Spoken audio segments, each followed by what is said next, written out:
नहीं है कि नवाजे ना गए हों हम लोग, हमको सरकार से तमगा मिला रुसवाई का। उम्मीदें बेइंतहा थी, एतबार भी हद से ज्यादा था। कांग्रेस सत्ता में आने के बाद रेगुलर बेसिस पर नियुक्तियां करेगी और आउटसोर्स पॉलिसी को खत्म किया जाएगा, ये वादा था कांग्रेस पार्टी का। प्रचार में ये बोल थे कांग्रेस नेताओं के। आज सड़कों पर बैठे युवा ये बोल उन नेताओं को याद करवा रहे हैं जो इस वक्त सत्ता के सिंहासन पर विराजमान है। वो बेरोजगार युवा ये याद दिला रहा है कि जो वादा किया गया है उसे पूरा किया जाएगा। गेस्ट टीचर भर्ती इन बेरोजगार युवाओं को मंजूर नहीं है, बावजूद इसके सरकार अपने फैसले पर अडिग है। सरकार गेस्ट टीचर भर्ती की पॉलिसी को समझाने की कोशिश कर रही है और विपक्ष इस पॉलिसी की खामियां गिना रहा है। अब बात यहाँ सत्ता पक्ष या विपक्ष की नहीं है, क्योंकि भाजपा ने भी सत्ता में रहते हुए वही किया था जो इस वक्त कांग्रेस कर रही है, आउटसोर्स आधार पर भर्तियां। मसला उस बेरोजगार युवा का है जो खुद को ठगा सा महसूस कर रहा है। साल 2022 जब कांग्रेस सत्ता में आई थी तो बहुत से लुभावने वादे किए गए थे, जिसमें से एक वादा था पक्की नौकरी का।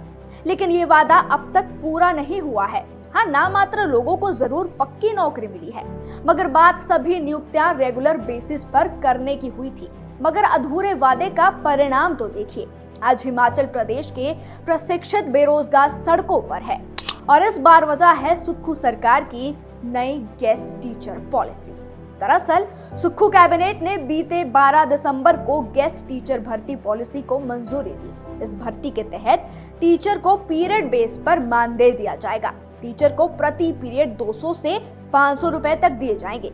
इसके विरोध में बेरोजगार आर पार की लड़ाई के लिए तैयार हो गए, धरना देने को मजबूर है।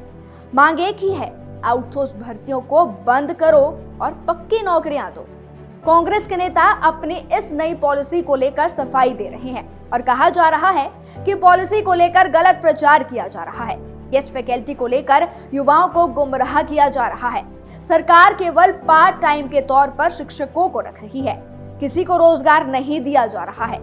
जो सेवानिवृत्त शिक्षक हैं या जो बेरोजगार है, उन्हें गैप टाइम तक जब कोई शिक्षक छुट्टी पर जाता है तो उसके स्थान पर सेवाएं देने का मौका मिलेगा, ताकि छात्रों की पढ़ाई का नुकसान ना हो। ये भी कहा जा रहा है कि शिक्षा विभाग में 6000 शिक्षकों की भर्ती सरकार करने जा रही है। बकायदा सीएम सुक्खू ने उदाहरण देकर यह स्पष्ट किया कि अगर सीनियर सेकेंडरी स्कूलों में कोई अंग्रेजी का अध्यापक 4 दिन की छुट्टी के लिए चला जाता है तो 4 दिन बच्चों की पढ़ाई नहीं होगी। उन 4 दिन की भरपाई के लिए यदि वहां कोई रिटायर अंग्रेजी का टीचर या नेट सेट पास किया हुआ है तो वो 4 दिन तक पढ़ा सकता है। उसके पैसे फिक्स किए गए हैं।